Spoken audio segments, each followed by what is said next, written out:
So you clicked here to see what a well-read libtard might say about this.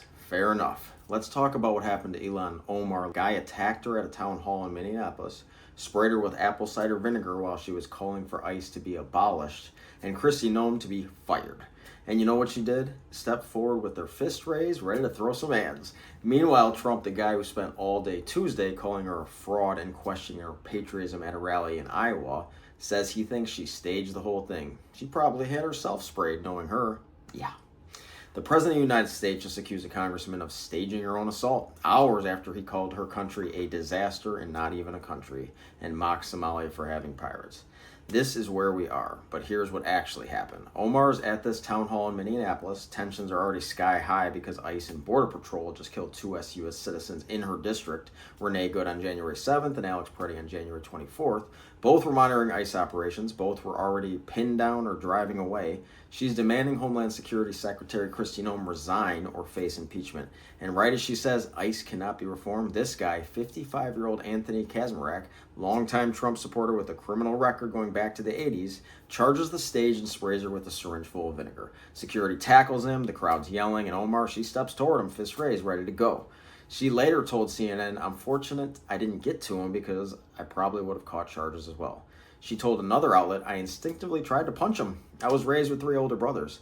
This is not a woman who backs down. Her staff's begging her to leave the room, get checked out for medical, make sure the substance isn't dangerous, and she refuses. She says, "Don't let them have the show. We're going to keep talking." And then she gets back on that microphone and finishes her speech.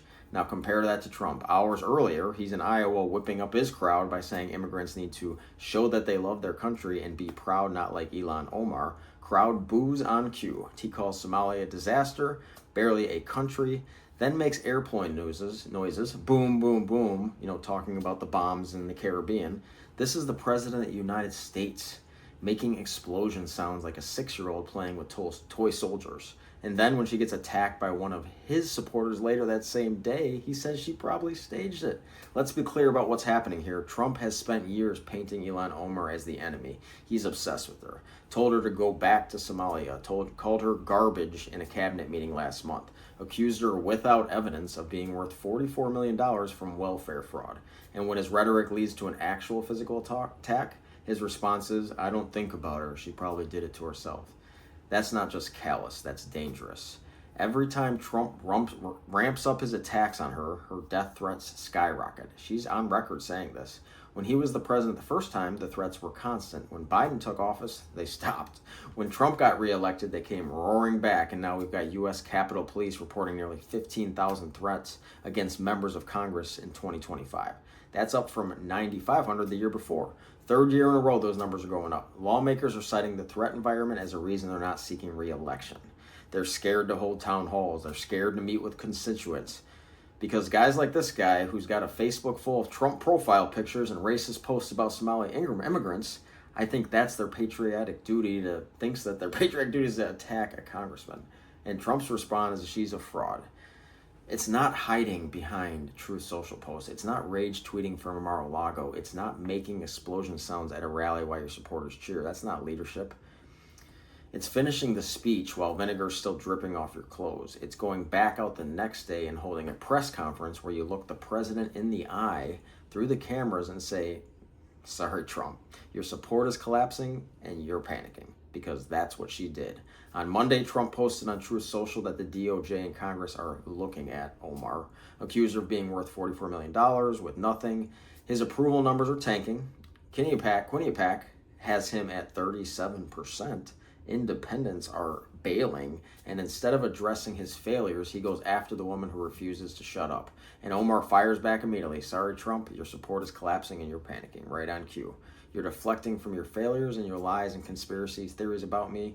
Years of investigations have found nothing. This is not a clapback, that's a statement of fact.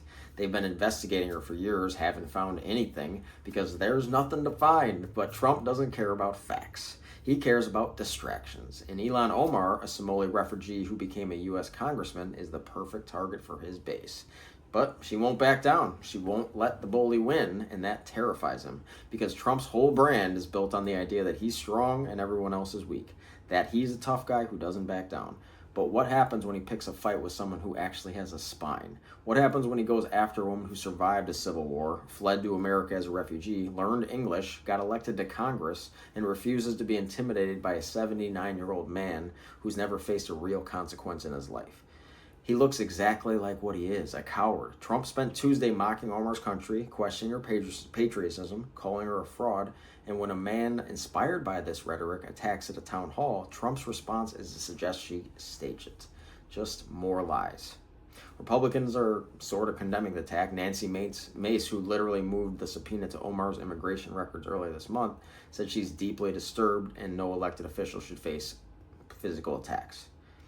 Mark Alford condemned it in the strongest possible terms, but Trump, she probably had herself sprayed. That's the President of the United States, unable to condemn political violence against a sitting Congresswoman because it might hurt his ego to admit rhetoric has consequences. And Omar's not letting him off the hook. She held a press conference yesterday and said every president of the United States has chosen to use hateful rhetoric to talk about me and the community I represent. My death threats skyrocket. The facts have shown this since I got into elected office. She also pointed out that Trump said he doesn't think about her on the same day he mentioned her the name at the rally in Iowa. She asked, is he suffering from dementia? And suggested it might be time to invoke the 25th Amendment. Brutal, true, and exactly the kind of response Trump can't handle.